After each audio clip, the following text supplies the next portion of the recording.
I'm Dr. Ashujit Kaur Anand. I'm the Clinical Director at PCMH Restore Health, Sheshadripuram, Bangalore.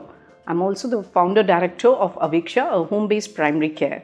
My expertise is in HIV, palliative care and geriatric care. So home-based primary care, as the term denotes, is providing primary care at the home of people.